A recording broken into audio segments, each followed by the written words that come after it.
भक्तों, चाहे मर जाना, नवरात्रों में कन्याओं को यह चीज कभी मत खिलाना।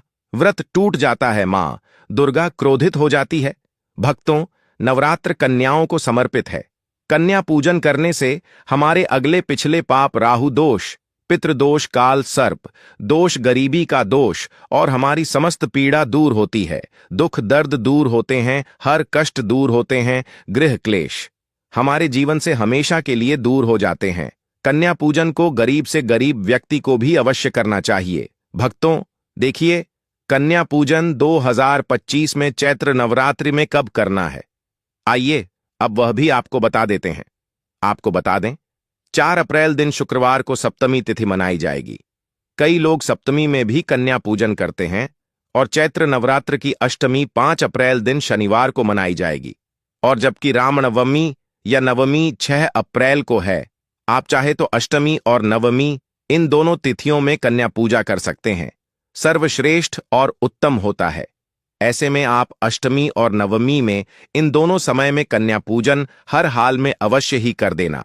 शास्त्रों में 9 दिनों के नवरात्रि को बहुत ही शुभ और मंगलकारी माना जाता है और वही 8 दिनों के नवरात्रि को अच्छा नहीं माना जाता है। ऐसे में 10 दिनों के नवरात्रि बहुत ही शुभ माने गए हैं। शास्त्रों के अनुसार नवरात्रि के दिनों में माता रानी का पूजन करने से, कन्या पूजन करने से मां अभय वरदान प्रदान करती है। कुंडली में जो कष्ट होते हैं उन्हें ठीक कर देती है। श्रीधर की तरह ही सच्चे हृदय वाले व्यक्ति के सभी कष्टों का निवारण मां शीघ्र ही करती है। मां की उपासना से विनम्रता का विकास होता है। सभी कष्ट, दरिद्रता, दुख कष्ट नष्ट हो जाते हैं। नवरात्र में माता रानी का व्रत और पूजन किया जाता है, लेकिन नवरात्र के दौरान सबसे ज्यादा महत्व होता है कन्या पूजन का। भक्तों, कन्या रानी जो होती है फूल की पंखुड़ियों की तरह नाजुक होती है। कन्या पूजन सर्वप्रिय है, श्रेष्ठ है। कन्या के रूप में स्वयं जगदम्बा देवी, माता वैष्णो, 9 देवियां अर्थात समस्त ब्रह्मांड इनके शरीर के कण कण में वास करते हैं। बहुत कम लोग जानते हैं 33 कोटि देवी देवताओं का वास होता है। कन्याओं के मस्तक पर, कन्या चाहे छोटी हो चाहे बड़ी हो, वह सदैव पूजनीय है, मां के समान मानी जाती है। भक्तों, माना जाता है व्रत और उपासना से माता रानी इतना प्रसन्न नहीं होती है जितना कि कन्या पूजन से होती है। नवरात्रि में छोटी छोटी कन्याओं को माता रानी का स्वरूप माना जाता है। कन्याओं को भोग लगाया जाता है, उन्हें प्रसन्न किया जाता है और बदले में आशीर्वाद मांगा जाता है। कन्याओं को प्रसन्न करने के लिए गिफ्ट आदि उपहार वगैरह दिए जाते हैं। माना जाता है अगर कन्याओं को कोई भेंट दी जाए और वह उसे खुशी खुशी स्वीकार कर ले, तो इसका मतलब है माता रानी अर्थात माता वैष्णव ने वह भेंट स्वीकार कर ली। जिन पर कन्याएं प्रसन्न होती हैं तो समझो उन्हें माता रानी का आशीर्वाद मिल गया और माता रानी की कृपा से उन्हें मुंह मांगा वरदान प्राप्त होता है। कन्या पूजन कोई मामूली पूजन नहीं होता। समस्त ब्रह्मांड में जो पूजा होती है उनसे बढ़कर कन्या पूजन को माना जाता है। 10 बार गंगा स्नान करने से और 100 बार यज्ञ करने से तथा 1000 बार यात्रा करने से जो पुण्यता है, वह मात्र एक बार कन्या पूजन करने से करोड़ों गुणा भक्त को मिल जाता है, प्राप्त हो जाता है। भक्तों, इसीलिए कहा जाता है कि कन्याओं को सताना नहीं चाहिए, इससे समस्त ब्राह्मण हिल जाता है। कन्याओं की जितनी सेवा की जाए कम ही होती है। कन्याएं कोई मामूली नहीं होती। कन्या के रूप में स्वयं उनके मस्तक पर विराजमान होकर स्वयं देवी चलकर आपके घर तक आती है। नवरात्रि में 2 साल से लेकर 10 साल तक की कन्या का पूजन होना चाहिए। अष्टमी अथवा नवमी को कन्याओं के पैर धोकर भोजन कराना, उपहार आदि देना श्रेष्ठ माना जाता है, दुर्लभ माना जाता है। ऐसा मौका कभी हाथों से नहीं जाने देना चाहिए। इस दिन जितना ज्यादा हो सके कन्याओं को हाथ पकड़कर, पैर पकड़कर अपने घर तक लेकर आए। भक्तों, वीडियो में आगे बढ़ने से पहले आप अपनी राशि भी कमेंट बॉक्स में जरूर डाल दीजिएगा। यदि हमारे पास कोई उपाय होगा तो वह आकर हम आपके कमेंट के रिप्लाई में बता देंगे। कोई भी राशि के अनुसार अगर उपाय करता है तो माता वैष्णो बड़ी प्रसन्न होती है और ऐश्वर्य धन प्रदान करती है, माला माल बना देती है। इसीलिए राशि कमेंट में जरूर छोड़ें और हां, माता को एक लायक जरूर करें। लाइक करने में कंजूसी ना करें। दोस्तों, कैसे करें कन्याओं का स्वागत। कन्या जब आपके घर आए तब सभी के पैरों को दूध और पानी से उनके पैरों को धुला चाहिए। खासकर मर्दों को कन्याओं के पर आवश्यक धोने चाहिए। इससे मैया वैष्णव प्रसन्न होती है। भक्तों, फिर उसके बाद कन्याओं को किसी साफ जगह पर जमीन पर कपड़ा बिछाकर बैठाना चाहिए। उनके माथे पर अक्षत फूल और कुमकुम लगाना चाहिए। फिर उसके बाद भोजन ग्रहण करवाना चाहिए। लेकिन हमेशा याद रहे, कन्याओं की थाली में 3 पूरियां कभी ना रखें। इसे शुभ नहीं, घोर अशुभ माना जाता है। 3 पूरियां तथा 3 रोटियां मरने वाले व्यक्ति के लिए निकाली जाती है और जेल में कैदियों के लिए दी जाती है। ऐसे में कन्या को उनकी थाली में 3 पूरी कभी ना दें, लेकिन 1-2 करके पूरियां दे सकते हैं। इससे 3 संख्या बढ़ जाती है और दोष भी नहीं लगता। भक्तों, कन्याओं को खाना खिलाने के बाद अंतिम में कन्याओं के सर पर लाल चुनरी उड़ाना चाहिए और भोजन में आपको खीर, पूरी, हलवा, चना तथा आलू की सब्जी, छोले वगैरह की सब्जी खिलानी चाहिए। पनीर आदि भी खिलाया जा सकता है। वैसे माता रानी का प्रिय भोजन खीर, हलवा, पूरी और छोले आदि ही है, लेकिन भूल से भी लहसुन और प्याज का इस्तेमाल कभी न करें, अन्यथा अनर्थ हो जाएगा। अक्सर कई लोग कन्याओं को कुरकुरे का पैकेट, चिप्स वगैरह का पैकेट खिलाते हैं, जो कि घोर अनर्थ माना जाता है, क्योंकि इसमें लहसुन प्याज का इस्तेमाल होता है, जिसके कारण आपका व्रत खंडित हो सकता है। मां दुर्गा क्रोधित हो सकती है। जहां आपने 9 दिनों तक लहसुन प्याज का परहेज किया, लेकिन आपकी एक गलती पूरे व्रत को खंडित कर सकती है।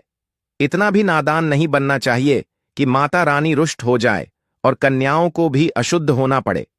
कन्याओं को डब्बा बंद कोई भी ऐसी चीज ना खिलाएं जिसमें लहसुन प्याज होता है।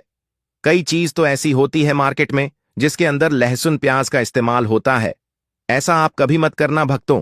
कई लोग कन्या पूजन में खाना घर पर नहीं बनाते और मार्केट से रेडीमेड लाकर ही खिलते हैं तथा दही जलेबी खिलाते हैं, जो कि शुभ नहीं माना जाता। भक्तों, ऐसा खाना वह लोग खिलाते हैं जिनके घर में मान लीजिए कोई दुर्घटना आदि हो गई है, या घर में कोई बीमार है, या कोई मुसीबत है, तब वह ऐसा करते हैं। लेकिन अगर आप स्वस्थ हैं, आपको कोई पीड़ा नहीं है, तो ऐसा भूल कर भी नहीं करना चाहिए। माता रानी दही जलेबी नहीं, आपके हाथों का बना भोजन खाना चाहती है, आपका प्यार चाहती है।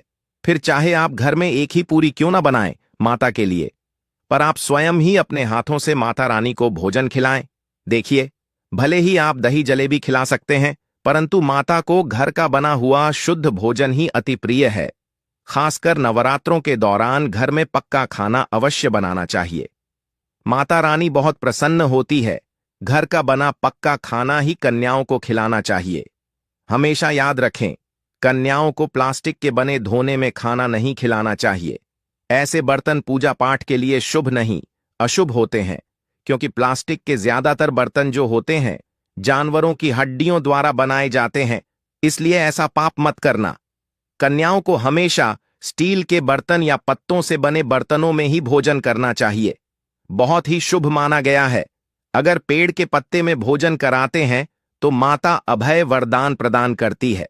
भक्तों, एक और बात हम आपको बताने वाले हैं कि यदि नवरात्रों के समाप्त होने के बाद यदि बीच में कन्या पूजन में शुक्रवार का दिन पड़ जाए तो कन्याओं को कोई भी खट्टी चीज नहीं खिलाना चाहिए, क्योंकि शुक्रवार का दिन माता संतोषी को समर्पित होता है और माता संतोषी नवरात्रों के दिनों में सक्रिय अवस्था में होती है, यानी वह भी 9 देवियों के साथ में आपके घर में आती है।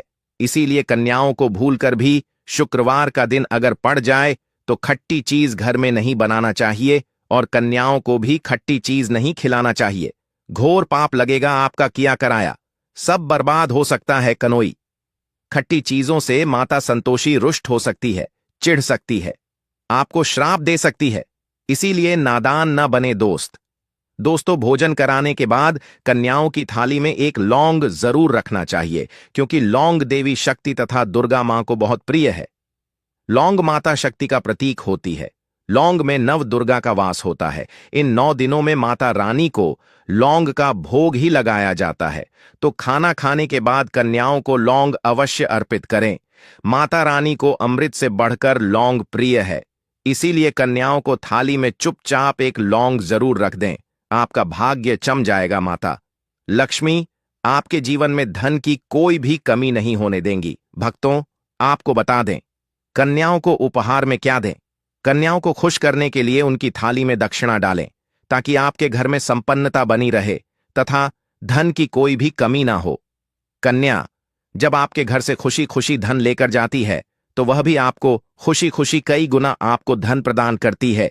इस समय कंजूसी मत करना, खुशी खुशी कन्याओं को धन अवश्य देना। कन्याओं को कोई सुंदर गिफ्ट दे सकते हैं। शास्त्रों में बताया जाता है कि कन्या जितना खुश होती है, माता रानी उतना ही जल्द फल की प्राप्ति प्रदान करती है। ऐसे में आप कन्याओं को चॉकलेट बॉक्स दे सकते हैं तथा खूबसूरत कपड़े दे सकते हैं। याद रहे, काले कपड़े ना दें और स्टील के बर्तन भी गिफ्ट के तौर पर दे सकते हैं। याद रहे कि कन्याओं को लोहे का कोई भी सामान नहीं देना चाहिए, नहीं तो राहु केतु का प्रभाव आपके जीवन में प्रवेश कर जाएगा। राहु काल तथा राहु दोष आपको लग जाएगा, आप बर्बाद भी हो सकते हैं। भक्तों, जब कन्या अपने घर के लिए प्रस्थान करें तो उनके चरण जरूर छू लें और अपने मन में अपनी प्रार्थना को पूरा करें। सच्चे दिल से मांगी हुई मुराद माता रानी अवश्य ही पूरी करती है। सच्चे दिल का मतलब होता है मन में कोई भी लालच ना हो, और अगर वह लालच माता को पाने के लिए बन जाए तो उसे बोलते सच्ची श्रद्धा और सच्ची भक्ति। ऐसी भक्ति के आगे स्वयं 33 कोटि देवी देवता आपको नमस्कार करते हैं। भक्तों, नवरात्रों के दिनों में अगर मिल जाए आपको यह संकेत, तो समझो मां दुर्गा आपके घर में आ चुकी है। यह संकेत बताते हैं मां दुर्गा का आशीर्वाद आपको प्राप्त होने वाला है। तो आइए शुरू करते हैं। भक्तों, पहला संकेत, जब आप कलश स्थापना करते हैं तो जौ से निकली हरियाली बहुत ही शुभ मानी गई है। कहा जाता है कि जौ से निकली हरियाली हमारे भविष्य में होने वाले अच्छे और बुरे होने का संकेत देती है। यह सभी बातें हमारे आने वाले साल का भविष्य बताती हैं। यदि आपने जौ बोए हैं और वह किसी कारण वश नहीं हो पाए हैं, तो यह संकेत बड़ा ही मनहूस माना गया है। कहा जाता है कि नवरात्रों में जौ अगर सूख जाते हैं या बढ़ते नहीं हैं, तो आपको समझ लेना चाहिए कि यह साल आपका खराब होने वाला है तथा घर में कोई बीमारी आने वाली है, या दिन दुगनी रात चौगुनी आपकी कम होने वाली है या घटने वाली है। भक्तों, यह धन हानि का संकेत माना गया है, क्योंकि आपने कोई ना कोई गलती ऐसी कर दी होगी जिसके कारण माता रानी नाराज हो गई है। इसीलिए माता से आप क्षमा अवश्य मांग ले।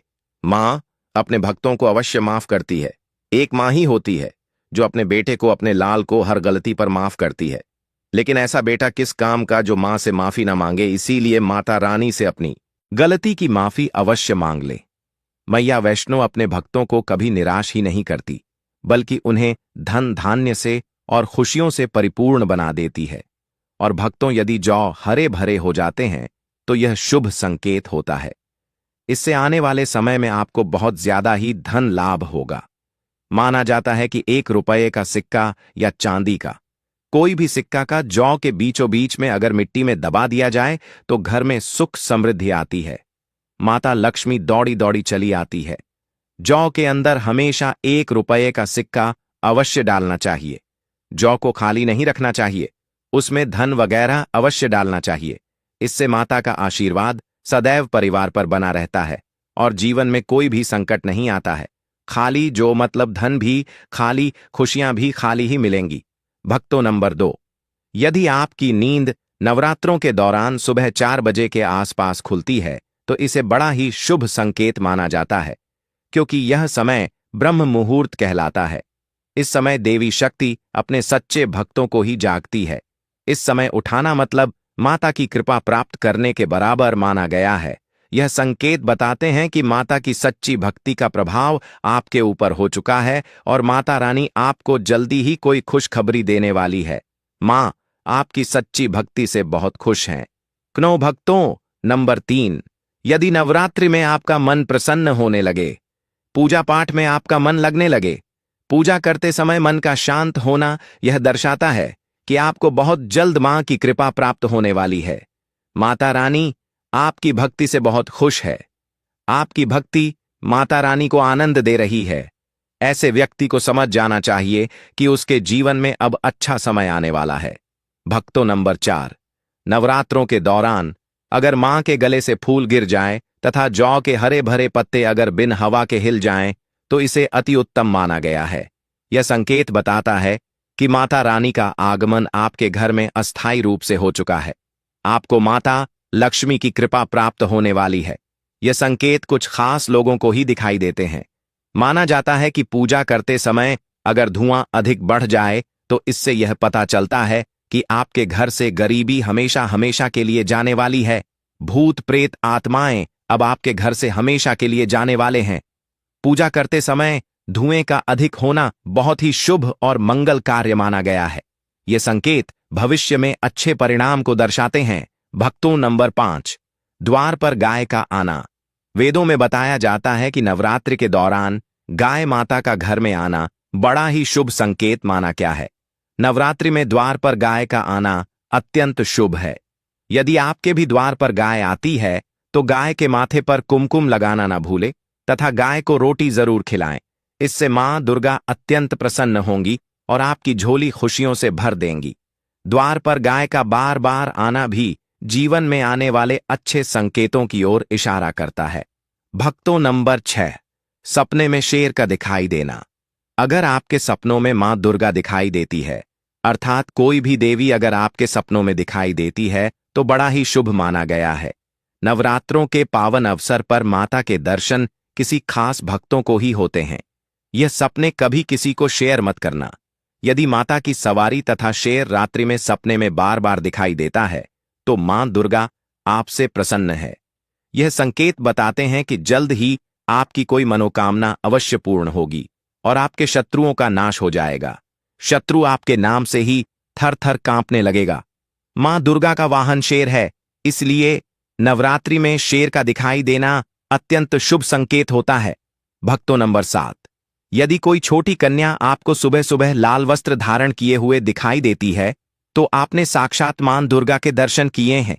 यदि नवरात्रों में सबसे पहले आपके घर में कन्याओं का आगमन हो जाए तो समझो आपको दुनिया की कोई भी शक्ति, ब्राह्मण की कोई भी शक्ति आपको करोड़पति होने से नहीं रोक सकती। आपके जीवन में, आपके घर में माता लक्ष्मी का आगमन होने वाला है। आप दिन दुगुनी रात चौगुनी तरक्की करेंगे। अब आप खुशियां बनाइए और मिठाइयां बांटें। ऐसे में कन्याओं को भरपूर तरीके से खुश रखें और उनका आगमन दूध से चरण धुलाकर करें। कोई भी कंजूसी ना करें। भक्तों, माता रानी आपको यह संकेत दे रही है कि अब आपका बुरा समय समाप्त हो चुका है। अब जीवन में सुख समृद्धि के खुल जाएंगे। भक्तों, नंबर 8, घर पर उल्लू का आना। यदि मां लक्ष्मी का वाहन उल्लू नवरात्रि में आपके घर आकर बैठ जाए तो यह भी शुभ संकेत है। इसका अर्थ है कि मां लक्ष्मी का आपके घर में प्रवेश हो चुका है और आपकी आर्थिक स्थिति और मजबूत होगी। लेकिन याद रहे, उल्लू नवरात्रि और दीपावली पर आना ही शुभ माना जाता है।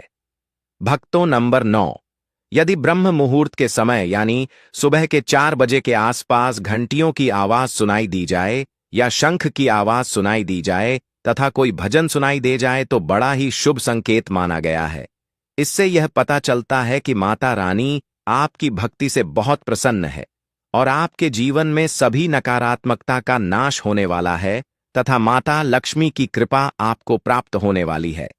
भक्तों, नवरात्रों के दौरान घर में काली चींटियों का दिखाना, लंबी लंबी लाइन बनाकर मुंह में खाना ले जाते हुए चींटियों को देखना अच्छा संकेत माना गया है। और यदि मंदिर में पूजा करते समय कोई छिपकली आदि दिखाई दे जाए या मंदिर के स्थान की ओर छिपकली चली जाए तो बड़ा ही शुभ संकेत माना गया है। इससे यह पता चलता है कि आपको माता लक्ष्मी की कृपा प्राप्त होने वाली है। मां का आशीर्वाद आपको मिलने वाला है। नवरात्रों के दौरान मंदिर में छिपकली का दिखना बहुत ही शुभ संकेत माना गया है। आपकी भक्ति का फल आपको शीघ्र ही मिलने वाला है, क्योंकि छिपकली को माता लक्ष्मी का प्रतीक माना गया है। किसी शुभ अवसर पर छिपकली का दिखना मंगलकारी माना गया है और नवरात्रि में छिपकली का मंदिर में दिखना साक्षात देवी लक्ष्मी का स्वरूप माना गया है। भक्तों, अगर आप इस नवरात्रि मां लक्ष्मी और मां दुर्गा की असीम कृपा पाना चाहते हैं तो कमेंट बॉक्स में लिखें, जय मां लक्ष्मी, जय मां दुर्गा हम पर और हमारे परिवार पर अपनी कृपा करें और हमारे सारे दुख दूर करें और हमारे इस चैनल को सब्सक्राइब करें। जय मां लक्ष्मी, जय मां दुर्गा।